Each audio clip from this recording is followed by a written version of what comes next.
I'm here with John of Sevendust to talk about Truth Killer out July 28th on Napalm Records. First of all, thank you for taking the time. Thank you for joining me for this chat. How are things going? Absolutely. Good, man. Things are going great, man. It's always exciting when we're getting ready to release a record.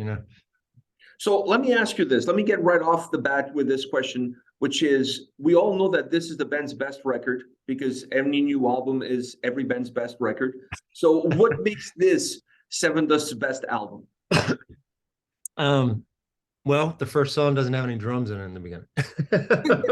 That was a surprise, and we'll get to that. Like, yeah, that's probably what makes it the best record. Is there's no drums in the beginning, which was sort of it was a tough sell for me, but it was a really tough sell for the drummer. I don't know, man. I mean, there was such a, I don't want to say a disconnect, but when we did Blood and Stone, COVID hadn't happened.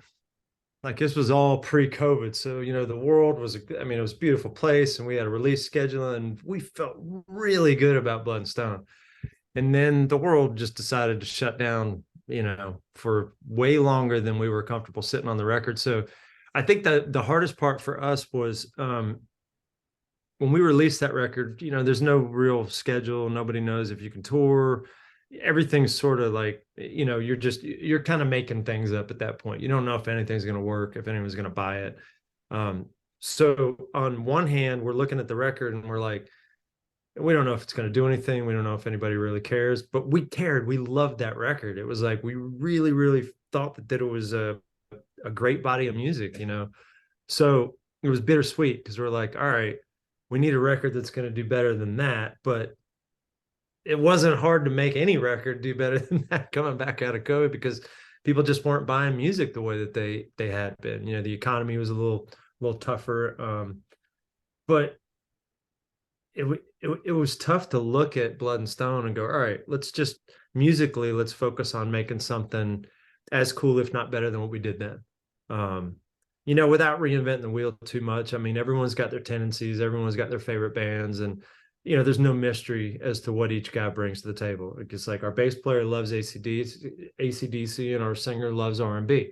And, it's sort of the nature of what it is. But I don't know, man. We just felt passionate about it from the first day that we did a demo session. We went out to LJ's, we went to Kansas City, and we did a writing session out on the farmhouse. And half the record came out of that writing session. Wow. So that's usually a good indication of where you are in the process. The beauty is you never know where you are in the process until you're here, and you can look back at it and go, because you're always shooting holes and stuff when you're first done with the demo sessions. All right, why does this suck? Why is it out of here? But I'm telling you, man, that session had Fence, Superficial Drug, Holy Water, Truth Killer. They were all out of, we were only there for 3 days. There were actually, I think there were 2 other ones that made the record too. So yeah, as far as the haul that we got out of that session, we were just excited to actually be back at it again, hanging out by ourselves. It was just the 5 of us at a farmhouse, a couple pictures floating around online where there's just sitting out on the front porch. And everyone's like, where are you? I'm like, we don't know. Just out in Kansas somewhere, wherever LJ's farm is, out in the middle, like go to the middle of the United States and go right there, put a pin down. That's probably where we were. But yeah, I think in hindsight's 2020, because, I had a feeling and a vibe that there was something special going on. But when you go back and you look at how many things you take out of your, the first demo sessions are usually, you're lucky if you get 1 or 2 that stick, and then you move on. Next session, all of a sudden there's things that are going to replace it. Oh, now you raise the bar, you raise the bar, you raise the bar. I think we walked in with the bar so raised that we were I think we all kind of looked at it and went, okay, like, I don't think this is going to be a problem at all. I think this is going to be actually really, really exciting. So from that moment on, it was like, okay, what can we do to push the envelope? Like, how far can we take that and move it in so many different directions? And then, songs like Might Let the Devil Win end up sneaking in there, because you're like, all right, well, maybe we will do something crazy, do something totally different. And you mentioned the song "I Might Let the Devil Win." Let me tell you, I wasn't shocked with the sound. I wasn't shocked with the production. I wasn't shocked with the vocals. I was shocked with the track listing when the album starts off with that song, and that doesn't mean that the song is not good. I'm not taking anything away from the quality of the track. It's just the way the track is. It's not your prototypical opening song of an album. You have to agree with me on that. So, well, Sevendust, you've got Black, you've got Home, you've got Tits on a Board, you've got, you've got Disease, you've got, it's like you're always coming out with a banger. You're always coming out with something that just, teeing one out of the park. Dirty, it's like Splinter. Like all of our openers have been these big epic, like, okay, we're back. yeah, And that's why I'm saying this was a complete shock. So how do you get there? Because we wanted to try something. It was really more, or at least the way that I had gotten the interpretation. There's a big disconnect when you finish the record. When you're done with the record, you're like, all right, let's get away from it. Let's go home. Let's spend time with our families.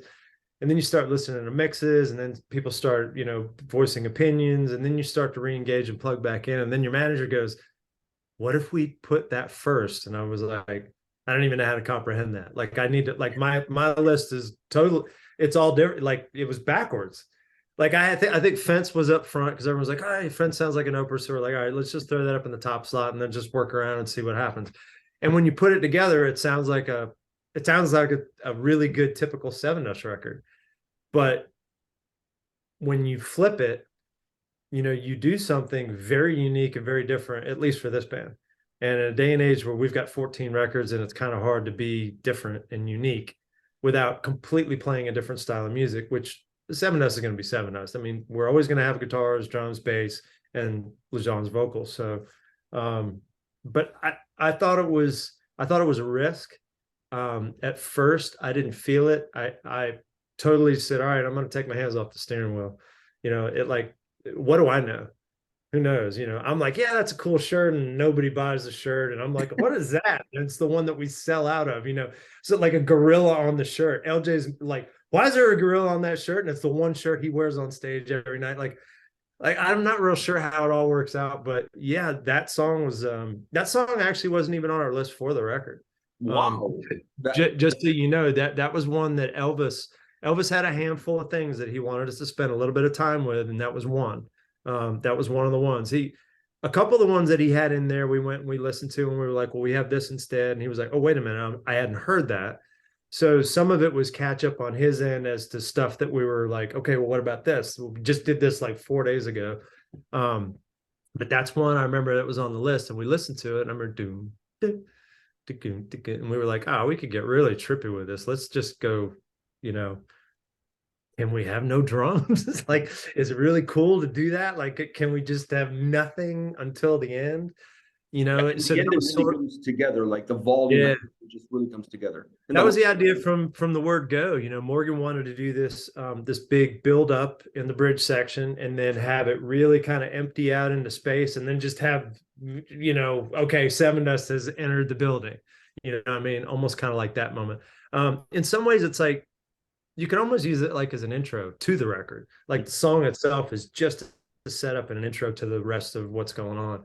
And that was sort of almost the way that it came across when we did the listening parties. Because the expression on everyone's face was they're all looking at each other like, what is happening? And the Truth Killer hits, and everyone's like semi-relieved, but sort of like still tripping on, wait a minute, I want to go here. What, go back, So it's always a good reaction when you get people that are like, can you play that again? I was like, all right, absolutely.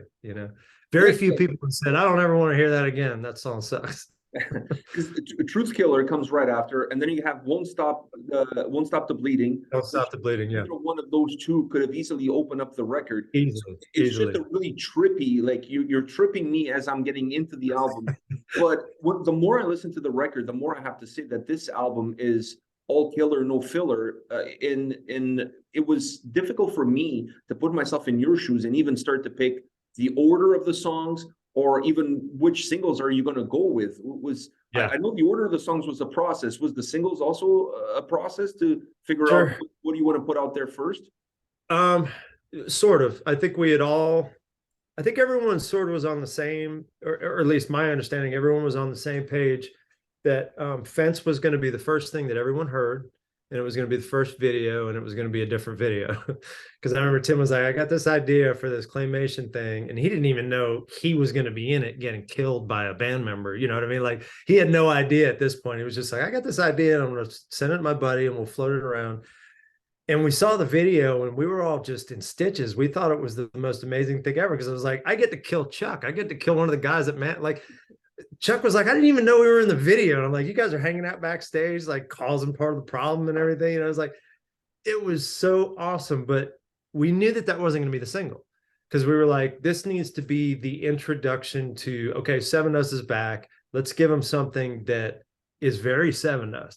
You know, so I think in a lot of ways, Fence was like the one that was probably the most, if you could take one of these songs off this record and throw it on Home, that one probably would have worked. That one wouldn't have been too far of a stretch. You know what I mean? If you took Might Let the Devil Win and put it on that record, people would be like, whoa, hold on, time out. You know, what's happening here? So yeah, sometimes it's like the song order can be really, really tricky. Especially when your go-to is usually to come out with the banger. But as far as the singles go, everyone felt really, really strongly about two things with the asterisks. Fence being the Grat track that we go first with the video, but not a single, because everyone was like, oh, it was your first single. I'm like, we didn't serve as radio for that one. Sirius XM obviously is going to play it. We got a handful of stations that are going to play whatever we put out there. But as far as actually like, okay, we're going the full court press at radio, I kind of thought it was either going to be Holy Water or Everything. And I was fighting for Holy Water for a while. And a lot of the research that we were getting back, it was a pretty even split, but if it had to lean one way, it was sort of leaning Everything.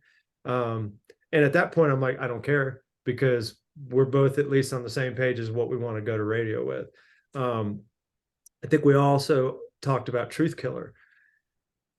Should it have a video? Should it be a single? Or is it going to be the new Home?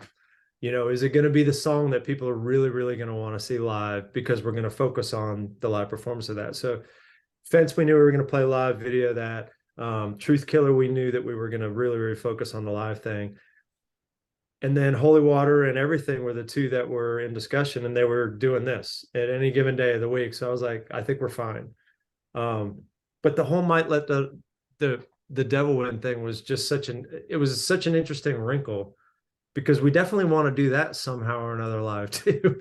Like, we really want, there's so many neat, quirky things that we've got ideas for, that I'm like, all right, it would be really cool moment in the set to do something trippy with it, but we're not sure how to do it, because you don't want to telegraph it and be like, oh, it's just LJ, he's out there by himself, he's singing. It's like, it has to have something really cool and unique about it. But yeah, I mean, as far as the singles go, I think there could have been an argument for a bunch of different ones, but I think the two that we felt that were most like, okay, this sounds like a single, it feels like a single, was Holy Water and Everything.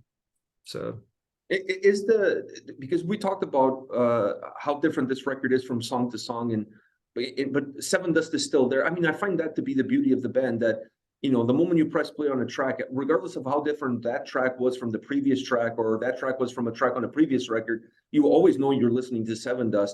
So is the diversity of the sound of the band's biggest strength? I think so.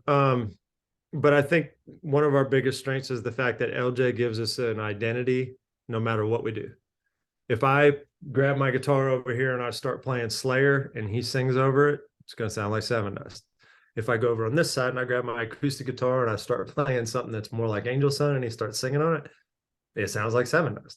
There's been so many songs that I remember when we started Next, we were in this very room. And I remember I brought up my hard drive, and when I popped up the hard drive, there was a song sitting on the desktop, and I went over and started doing something else. And it was a song that I had actually had, just a really bizarre story. It was originally written, forget who it was. It was a female singer, like completely unrelated to Sevendust, nothing whatsoever. I was doing something and somebody clicked on it, like, what's this? And they clicked on the song and it was Shadows in Red. I was like, oh, this is for somebody else. LJ started singing. And immediately I was like, oh man, you can't do that to me. This is somebody else's song. And then within 15 minutes, I was like, all right, well, screw that other person, because this is definitely a Sevendust song. This is like, he shows up and he does what he does, and no matter what we do underneath it, it has that identity that only a singer is going to be able to bring to the party. All the guitar playing and all the drumming and everything on the world, people don't like drummers identify with drummers, but people who listen to music hear a singer and they know who it is. When they hear Adele, they know who Adele is. Most people in hard rock hear Lejeune and they know who Lejeune is. I mean, he just has a very unique voice. His R&B style, with whatever we do underneath it, seems to work. I mean, we won't commit to a lane. People ask us all the time, are you hard rock? I'm like, maybe. Are you metal? Sometimes. Are you folk? Are you acoustic? Like, are you easy listening? It's like, man, when we want to be, when we want to go and chill and totally freak people out, because we're playing Slayer riffs with acoustic guitars and people are pitting and everyone's like, what is going on here? People come to an acoustic show and they're like, this is going to be a totally different experience. And there's people crowd surfing and they're like, not the experience at all that you would expect. But I think it's partly because we won't commit to that lane. It's like we had the acoustic ability early and it wasn't like, oh, now we're getting old, guys. Let's get ready to sit on stools for the rest of our, careers and lives. It was totally an organic thing. It was like, let's mix it up. Let's do something different. Let's give people something different for a listening party. And that's sort of how it started. It was like, you just do a couple songs, and we're like, it'd actually be kind of cool to take a whole show out on tour. And then we did that a few times, and we didn't think it was going to work. I mean, we really, we thought it would work enough, but not like a full show of people are going to show up and watch us play acoustic. I think our fans have given us that ability to, we show up, we want to play electric, we can play electric. If we want to go down the programming rabbit hole and do all kinds of crazy stuff, we spent a lot of time doing that on this record as well. But yeah, I think the non-committing to a lane, like, are we new metal? I mean, new metal's cool right now, right? Yeah, it's cool again. It's back again. But we weren't really new metal back in the day. Like, we were always a band that, like, well, they got a black singer, so they must be new metal, but he doesn't rap. Well, he did on Enemy, but that was only one record. It's like, I guess we're sort of a confusing band in that way, but nobody's confused about LJ. He opens his mouth and everyone gets it. So that's what we're super thankful for. Yeah, that's 1,000%. And you mentioned earlier that you knew you guys wanted this record to be better. So when it came down to you and the guitar sound, how do you translate that thought process into then making the songs better guitar wise? I think as we tune down lower, we went through this whole period, and I'm still in a period. I've actually got a quad Cortex sitting in front of me that I love. I have a Kemper. I have two Kempers on tour that it's sort of like the best tool for that job. There's certain things about the Kemper that I've grown to not love as much as I did when I first started using Kempers. But they all have their advantages. You're never going to blow a tube on a Kemper. If you want to do a fly rig, you grab your thumb drive and your guitar, do a backup, go fly off to Vegas. Sick New World, we did that. We plugged in the rental Kempers and fired everything up, and everything works fine. I can put this quad Cortex in my backpack. There are tools available that have made it easy to record, but that doesn't always necessarily mean that the tone you're getting out of there is the best tone that you could have for the job. You get very complacent the older that you get. And once the Kemper started to enter the mix, it was super easy just to go in the studio every time you go and like, we'll EQ it a little different, but yeah, this works. So we didn't do that. At least for me, I didn't use a Kemper. I haven't used a Kemper in the studio. As a matter of fact, I haven't used anything. This is an interesting fact, since before. So it'd be 2020. Yeah, before Hypoxia, it's been 3 years that I've been back on the Marshall.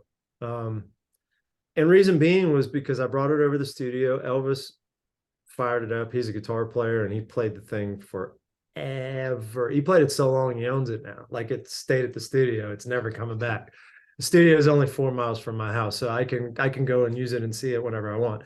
But I remember him playing with it that day, and it sounded awesome.